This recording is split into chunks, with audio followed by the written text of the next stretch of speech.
Bonjour à tous, c'est Isabelle. Voilà, je vous fais une seconde vidéo en lien avec la vidéo sur les zèbres, les hypersensibles et les empathes. Et cette vidéo, je l'ai intitulée Comment arriver à prendre sa place dans ce monde quand on est un zèbre, un hypersensible ou un empathe.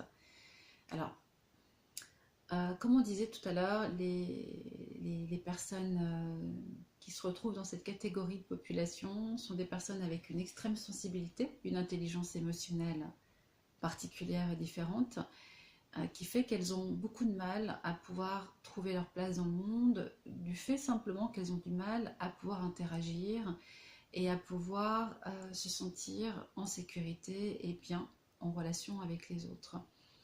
Alors je voulais vous donner quelques clés, des conseils, enfin, ce que j'appelle des clés pour pouvoir fonctionner mieux et trouver cette place, ou en tout cas trouver un peu plus de place dans ce monde. La première chose, comme on dit tout à l'heure, c'est pour pouvoir être bien dans sa vie, pour pouvoir être bien dans ce monde, il est important de se connaître et de se reconnaître. Et pour moi, la première clé, c'est déjà de reconnaître cette spécificité, reconnaître le fonctionnement, le mode de fonctionnement dans lequel on est, pour pouvoir arrêter de douter, arrêter de tout le temps se sentir différent, se sentir rejeté, se sentir nul parce qu'on n'a pas réussi à faire ce qu'il fallait au moment où il fallait le faire, parce qu'on n'a pas réussi à dire à l'autre ce qu'il avait envie d'entendre ou ce qu'il attendait de nous. Et finalement, on a toujours cette sensation qu'on n'a pas été à la hauteur, qu'on n'a pas su faire ce qu'il fallait et ça crée beaucoup de doutes et beaucoup de dualité. Et souvent, ce sont des personnes qui ont un complexe d'infériorité parce qu'elles se sentent nulles, tout simplement parce qu'elles sont différentes mais n'ont pas conscience de cette différence. Ensuite, pour moi, c'est important d'accueillir cette différence comme une richesse parce que toutes les diversités amènent de la richesse et cette sensibilité est un facteur de création également. Les personnes hypersensibles sont souvent des personnes qui ont beaucoup de créativité, qui ont des dons artistiques, des dons créatifs. Et une fois qu'on a accepté, qu'on a intégré d'avoir cette sensibilité, on peut la faire émerger et la mettre au service de la créativité. Donc, euh, c'est une qualité, c'est un don, c'est un cadeau qui nous permet de pouvoir retransmettre et de pouvoir faire passer les émotions. Donc, ce serait dommage de s'en priver si on arrive à pouvoir le gérer, on va dire ça comme ça, ou en tout cas à fonctionner avec. Qu'est-ce qui est important aussi, c'est de pouvoir poser des limites. Comme on dit dans la vidéo précédente, quand on est empathe, quand on est hypersensible, ou même le zèbre, hein, souvent on a du mal à poser des limites. Alors là, je parle d'un point de vue émotionnel et d'un point de vue énergétique, parce qu'on a du mal à savoir ce qui appartient à l'autre et ce qui nous appartient. Donc, comme on ne peut pas faire le tri, eh ben, on prend le paquet en fait. On prend tout le paquet et généralement on évite de dépasser. D'où l'importance, quand on est en lien, de poser des limites. Ça veut dire que plus j'ai conscience que je fonctionne comme ça, plus je peux décider de, par exemple, voilà, je ne rentre pas dans la colère de l'autre, je ne prends pas la colère de l'autre, je ne prends pas son agressivité, je ne prends pas sa tristesse. Alors ça vaut aussi hein, pour les émotions plus joyeuses, hein, quand on est en lien avec la joie, forcément c'est communicatif et c'est moins impactant. Mais dès qu'on va rentrer sur des énergies qui viennent nous impacter, et c'est là où il est important de se mettre en protection, tout simplement pour pouvoir se sentir bien, puisque généralement après on est fatigué, on est épuisé, on se sent pas bien, on est déprimé, et on ne sait pas pourquoi. Et il nous faut des heures, et parfois il nous faut des jours pour récupérer. Donc apprendre à poser des limites, c'est simplement mettre une intention de dire voilà, ça ne m'appartient pas, ce qui est à l'autre reste à l'autre, et ce qui est à moi reste à moi. Et ça évite aussi de faire passer à l'autre nos propres émotions. Parce que si ça va dans un sens, ça va forcément dans l'autre. Donc j'apprends à poser des limites pour pouvoir me sentir bien en toutes circonstances, ou en tout cas mieux en toutes circonstances, et pouvoir vivre les liens et interagir avec plus de facilité. Dans la continuité des limites, c'est aussi apprendre à se choisir. Quand on a cette sensibilité, quand on a cette réceptivité et qu'on est vite impacté, souvent on peut prendre des choses et on a aussi cette difficulté à dire non. Parce que l'empathie fait et la bienveillance fait que forcément on va penser aux besoins, on va ressentir les attentes de l'autre et on va avoir du mal à dire non quand on a envie de dire non. Et on va avoir du mal des fois à simplement exprimer le écoute, non là je ne peux pas parce que c'est trop sollicitant pour moi, je suis trop fatiguée ou j'ai pas l'envie de sortir ce soir, j'ai pas envie d'être avec du monde, j'ai vraiment besoin de me couper, j'ai vraiment besoin de rester dans mes énergies. Donc c'est important d'apprendre à dire non également pour pouvoir se protéger.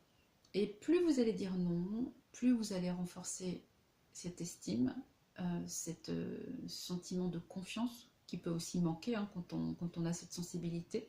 Parce que généralement, on est trop tourné vers l'autre et on est très en demande, on est très en réaction des demandes des autres et on n'arrive pas à s'extraire de ça.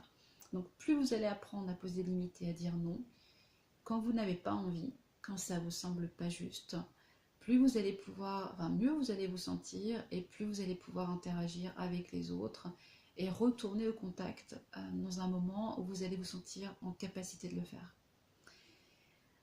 Ensuite, j'ai pris quelques notes parce que tout vient de me venir là d'un coup. Il y a une notion aussi qui est importante, c'est l'ancrage corporel. Alors, ça veut dire quoi l'ancrage corporel? Ça veut dire être présent dans son corps, être présent à ce qu'on ressent, être présent à ses émotions, et ça veut dire aussi être présent dans l'instant présent. Alors, ça veut dire quoi être présent dans l'instant présent? Ça veut dire maintenant, je suis là, je fais cette vidéo et je suis à l'écoute de ce que je ressens. Et plus je suis dans l'ancrage corporel, plus je peux interagir et plus je peux retransmettre ce que je ressens. Si on est dans cet ancrage, si on est dans ce ressenti corporel, on va pouvoir savoir aussi, si c'est juste pour nous, on va pouvoir sentir de plus en plus si ce qu'on capte et ce qu'on ressent au contact de l'autre nous appartient ou pas. Moi j'ai une technique que j'utilise et qui marche très bien et que je conseille souvent, c'est par exemple quand vous êtes dans un instant, vous vous sentez bien et tout va bien au niveau émotionnel, au niveau psychique, psychologique, et tout d'un coup vous croisez quelqu'un ou vous parlez avec quelqu'un et cette personne ne va pas bien, elle ne va pas vous dire forcément qu'elle ne va pas bien, elle ne va pas vous dire qu'elle est triste, qu'elle est angoissée, etc. Vous discutez quelques minutes, puis la personne s'en va et tout d'un coup vous vous sentez pas bien. Et là vous commencez à vous sentir plombé, vous commencez à vous sentir triste, à vous sentir fatigué, épuisé.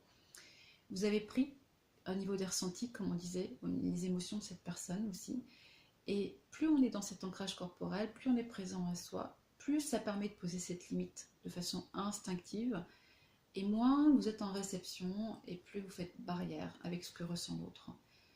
Alors, ça permet d'interagir pour moi de façon plus juste. C'est pas pour créer de la séparation, comme on dit dans la vidéo précédente, mais ça permet d'être dans la justesse. Si on est tout le temps pris, tout le temps impacté, finalement, on ne peut pas interagir de façon juste. Alors, l'autre va mieux se sentir mieux, hein, ça c'est une certitude, parce que l'empathe, l'hypersensible va prendre, va capter, va libérer, va nettoyer. L'autre va se sentir vachement mieux, mais vous allez vous sentir vachement moins bien. Donc, apprendre aussi à être en présence, être dans le ressenti, apprendre à écouter les ressentis du corps, parce que ça c'est pas simple non plus. Donc, si vous sentez que ça va pas, que ça ne le fait pas, il vaut mieux écourter l'échange, il vaut mieux reporter votre dîner, il vaut mieux reporter la sortie, il vaut mieux dire non, voilà, pour l'instant je peux pas, cette fois-ci on reporte ou on se verra une prochaine fois parce que je me sens pas dans les bonnes conditions pour pouvoir aller à cette soirée, aller à ce rendez-vous. Et puis simplement vous décalez, vous reportez en vous respectant. C'est aussi important d'apprendre à se respecter, puisque plus on apprend à se respecter, plus on va poser des limites de façon naturelle. Donc plus on va pouvoir interagir de façon juste avec les personnes autour de nous. Quoi vous dire de plus? Une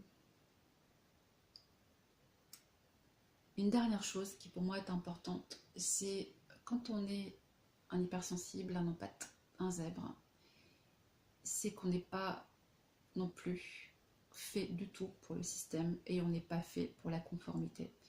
Donc souvent on culpabilise parce que on aimerait être comme les autres, on aimerait pouvoir fonctionner comme les autres, mais on ne peut pas.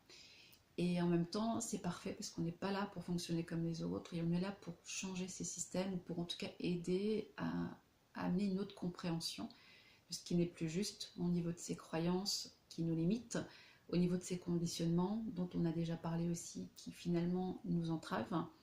Et quand on ne peut pas se conformer et qu'on essaye de conformer, on crée de la dualité intérieure, donc on crée toujours cet écartèlement. On veut, mais on ne peut pas. Et on essaye encore parce qu'on pense qu'on doit et parce qu'on est dans cette culpabilité et on se dit qu'il faut être comme les autres et qu'il faut faire comme les autres et qu'il faut plaire aux autres et qu'il faut pouvoir interagir avec les autres. Mais plus on comprend qu'on n'est pas fait pour cette conformité, plus on comprend qu'on n'est pas là du tout pour ça, et bien on peut être de plus en plus dans l'authenticité, on peut être de plus en plus dans sa vérité et on peut aussi interagir de façon équilibrée, hein, ce que j'appelle juste, et créer du lien, créer des ponts avec l'autre en disant voilà, j'entends, je comprends ton point de vue, je comprends ton message, mais moi je fonctionne pas comme ça et j'accepte aujourd'hui d'être différente et de fonctionner de cette façon par rapport à toi. Et pour moi, il n'y a pas de problème. Donc c'est important d'accepter ça aussi. Parce que aujourd'hui, trouver sa place, c'est être authentique. Donc c'est s'accepter pleinement tel qu'on est, sans condition, avec toutes nos facettes. Et garder aussi à l'esprit que le zèbre, l'hypersensible, l'empathe, sont des personnes qui, justement, n'étant pas faites pour la conformité, sont aussi des personnes qui ne supportent pas l'injustice et sont faites également pour interagir de façon différente et apporter une autre compréhension dans ce monde. Donc, si vous vous sentez en accord avec ces points de vue, restez sur votre vérité, restez sur votre guidance intérieure et acceptez qui vous êtes. Plus vous allez accepter qui vous êtes, plus vous allez pouvoir simplement prendre votre place sans vous poser de questions. Je vous dis à bientôt.